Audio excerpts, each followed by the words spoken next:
Nahulog mula sa isang prime mover ang isang container at nadaganan nito ang isang pampasaherong jeep sa Talakak, Bukidnon. Patay ang 5 sakay ng jeep.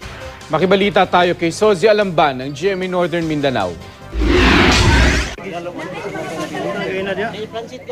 Nagkawasak-wasak ang pampasaherong jeep na ito matapos tamaan ng nahulog na container mula sa isang prime mover sa barangay San Isidro, Talakak, Bukidnon. Nangyari ang aksidente sa palikong kalsada. Ayon sa driver ng prime mover, bigla na lang kumalas ang container habang papaliko siya sa daan. Patay ang 5 pasahero ng jeep habang sugatan naman ang 16 na iba pa. Sumuko naman sa pulisya ang driver ng prime mover matapos pansamantalang mawala sa pinangyarihan ng aksidente. Lumayo raw siya dahil baka bugbugin siya ng taong bayan. Tingin sila kapsipat na lang ka, dito pamagi ng makasipat ka, ito ang pulis. Tulog baklay ko. Ayon sa isa sa mga nasugatan, mabilis ang takbo ng prime mover. Gasubida kami ang container van gabahada. Kunya kusog tayo yung padagan kay nakita ko magiging natumba. Ya dinis amo nakatambak.